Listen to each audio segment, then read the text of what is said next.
Hey everybody, welcome to my channel. Thank you so much for stopping by. I hope you're doing well. Welcome to my quick and easy series of tutorials. This is part 3 of a 4-part series.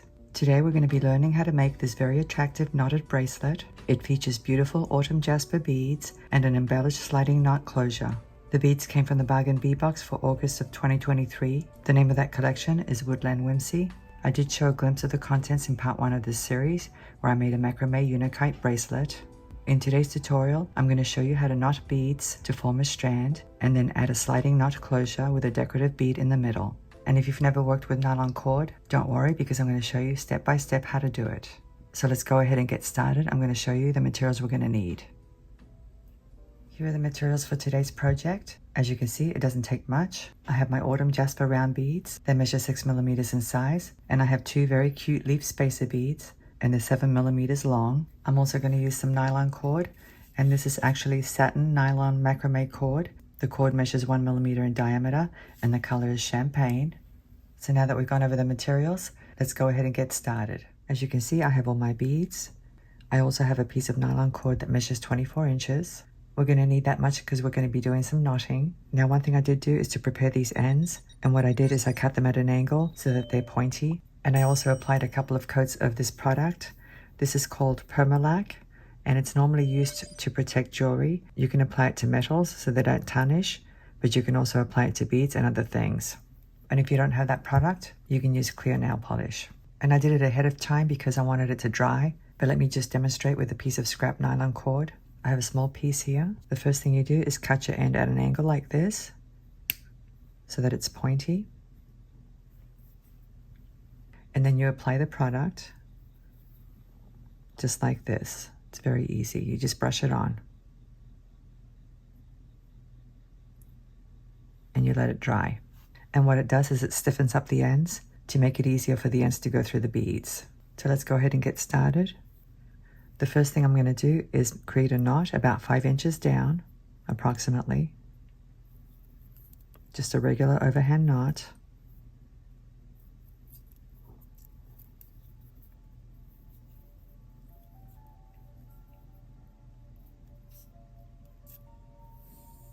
And now we're going to thread on the beads. I'm going to start by loading one of these metal ones, and I'm going in through the pointy end of this leaf spacer.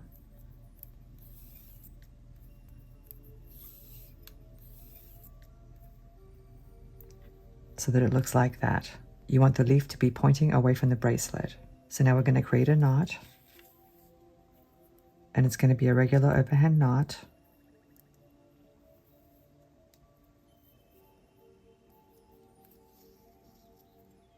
And I'm going to slide it down using my fingers so that I can get as close to that bead as possible.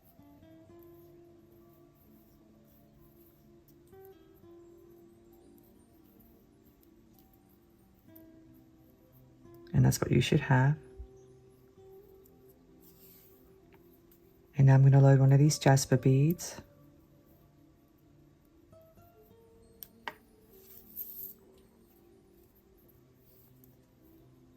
And you want to push it up against the knot you just created. And now let me show you some technique. I'm going to wrap the cord around my finger, pull the loop away, take the end, go through the loop, and pull it.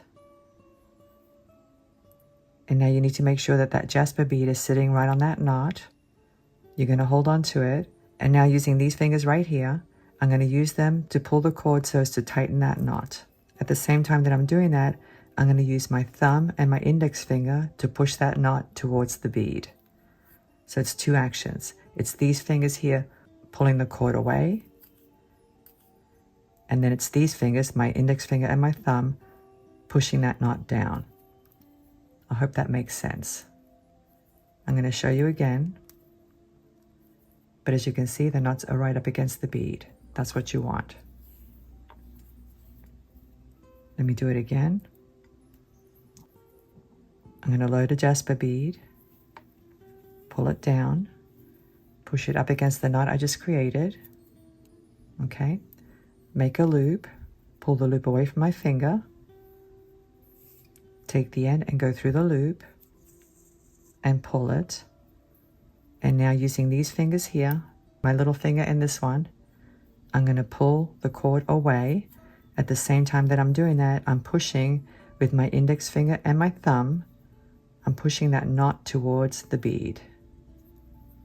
It does take a little practice. You may not get it the first time, but you definitely want to take your time when you do this.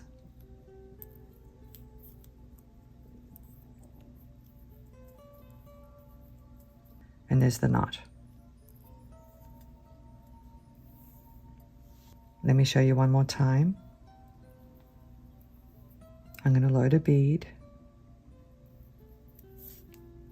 slide it down, push it up against the knot I just created, make a loop, pull the loop away from my finger, take the end and go through the loop. Make sure you hold this bead up against the knot, and now you're going to pull the cord and push it at the same time.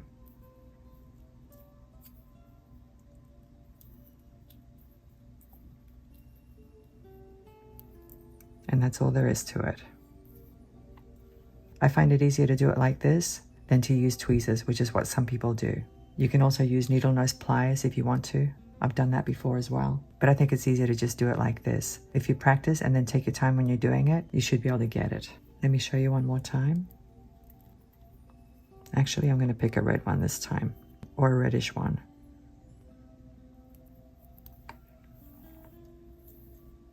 You want to push the bead up against the knot you just created, make a loop, pull the loop away from your finger, take the end, go through the loop, pull it. Make sure you hold onto this bead with your index finger and your thumb. You want to make sure that it's right up against that knot that you just created. And now using these fingers here, I'm going to pull the cord, and then I'm going to push the knot at the same time towards the bead. And like I said, you need to take your time.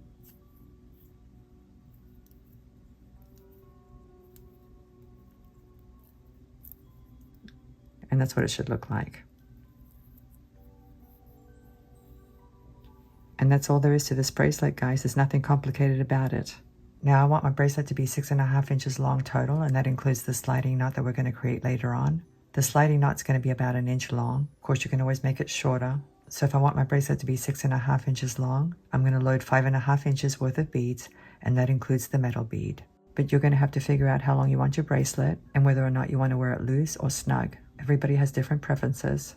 So I'm going to keep putting these beads on until I get the length that I want, and I'm going to do it off camera to save time, and I'll see you in a few moments.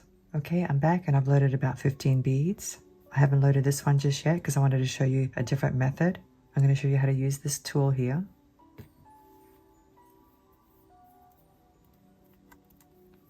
So let me slide the bead on and bring it down, make a loop, take your end and go through the loop, and now you're going to take your tweezers, and again you want to make sure that bead is up against that last knot. You're going to reach in here and grab the cord like this, and now you're going to pull. You want to get that knot as close to the bead as possible.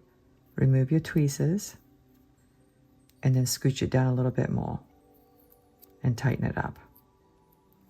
So that's one way to do it.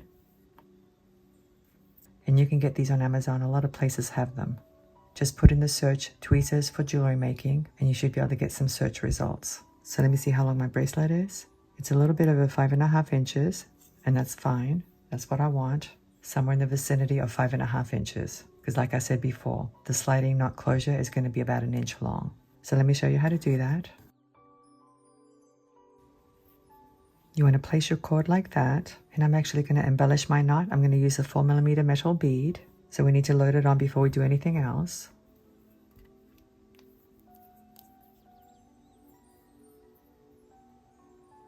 I'm sliding this cord through it like this. And now I'm going to take this cord and go in the opposite direction.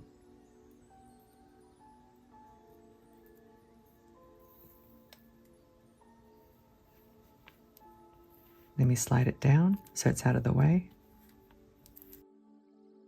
To do the sliding knot, we're going to use the square knot method. I have another piece of cord here. This one measures about 12 inches. You could probably get away with less, but I like to use a nice long piece because nylon cord isn't that expensive and I don't like to struggle with short pieces. I'm going to slide it underneath these two pieces of cord. And if you watched part 1 of this series, you will have learned how to do a square knot, but I'm going to show you how to do it again. I'm going to take the left side and create a loop. So I'm going over these two pieces, and now I'm going to take the right side, go over this one piece here, and then go underneath the two pieces and underneath this loop and pull.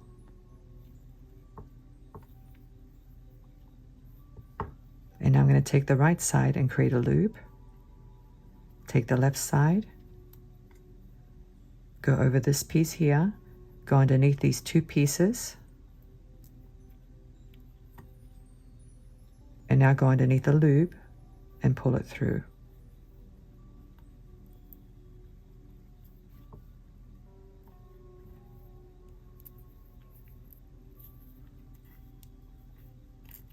So that's how you do a square knot. Let's do another one. I'm going to take the left side, go over the double cords, take the right side, and I like to go like this at an angle and pull it through. It just makes it a little bit easier.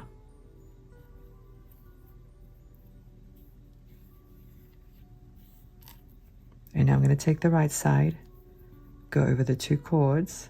Let me just straighten them out a little bit.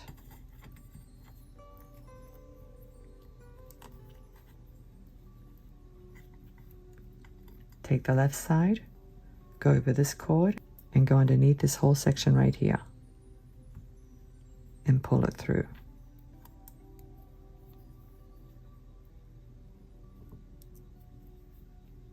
So now we have 2 square knots, and you can do as many as you want to, but I think I'm going to do another one. So once again, I'm taking the left side, crossing over the double cords, taking the right side, going over this cord, and going through the loop at an angle like this, and pull. Take the right side, create a loop, take the left side, go over this cord, and go underneath this whole section here and up through the loop and pull. So I have 3 complete square knots, and now I'm going to slide this middle bead up.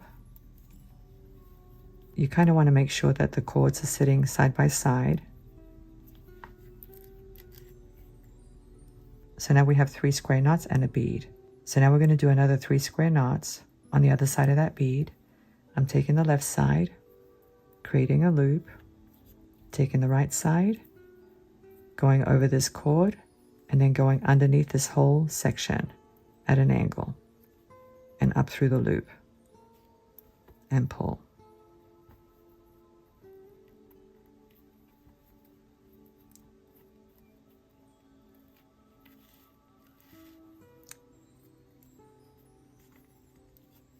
And now I'm going to take the right side, create a loop, take the left side,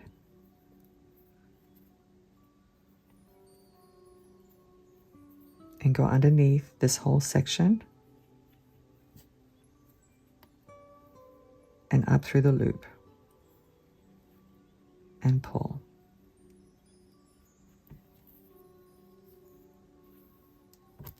So that's 1 square knot, and now I'm going to do another one.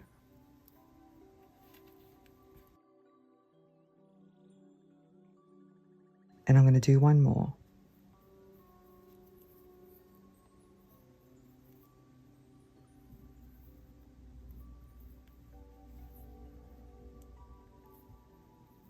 Let me do my last round here on the mat so everybody can see what I'm doing. It gets really challenging when the cord is really short. That's why I'm recommending to cut a nice long piece for this part.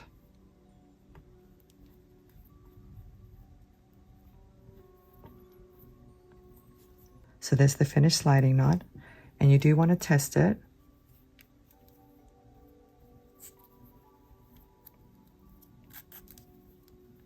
And it looks like it's sliding just fine.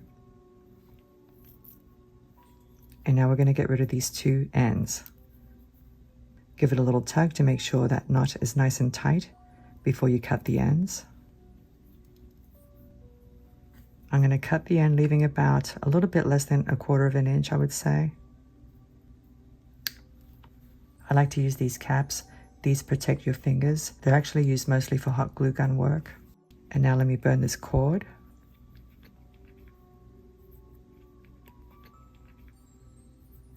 You want to hold the flame up against the end, but you don't want to hold the end right on the flame because then it'll burn. I mean, it does burn a little bit.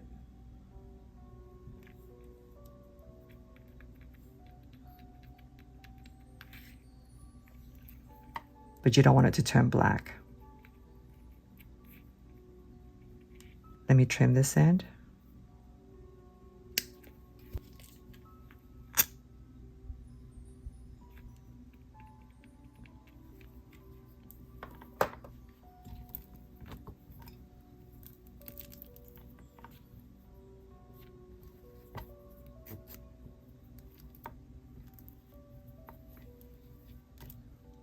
So now to embellish these ends, I'm going to add a little 4mm metal bead just like this one. I'm going to add one to each end.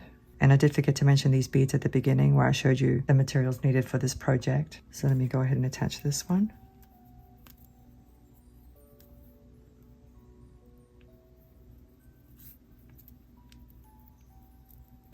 I'm going to slide it down to about 1 inch from the bracelet. Now you can have yours longer if you want to. I'm going to create a knot.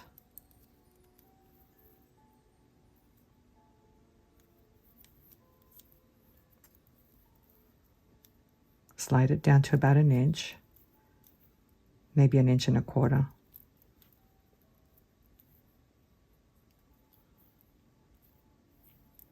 That's good enough. I'm going to trim it off. And I'm going to do the same thing. I'm going to melt it.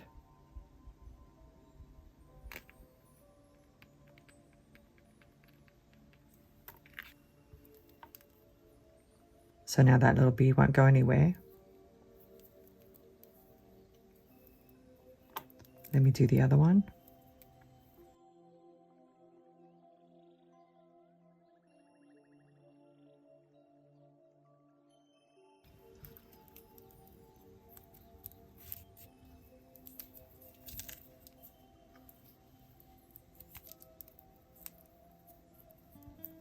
And there's my pretty bracelet. Isn't it pretty?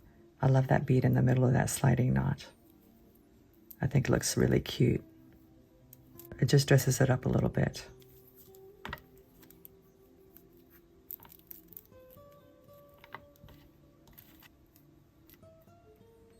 So this is the finished bracelet. I hope you like it. I certainly do. Let me get the other two from part 1 and 2. And by the way, I'll leave those links down below in case you haven't seen those videos. But let me get them and I'll arrange them on my mat. So here are the 3 bracelets. Aren't they adorable? I love them. I think they're beautiful. Each one is different, but they coordinate with each other. And you can certainly wear them individually or together as a stack. Now the next bracelet, which is part 4 of this series, is actually going to be a super easy bracelet. So look out for that tutorial. So anyway guys, if you have time, if you could leave some comments down below and let me know what you thought of today's tutorial, I'd really appreciate it. Thank you so much for watching. I'm looking forward to seeing you again. Have a great day and I'll see you next time. Bye.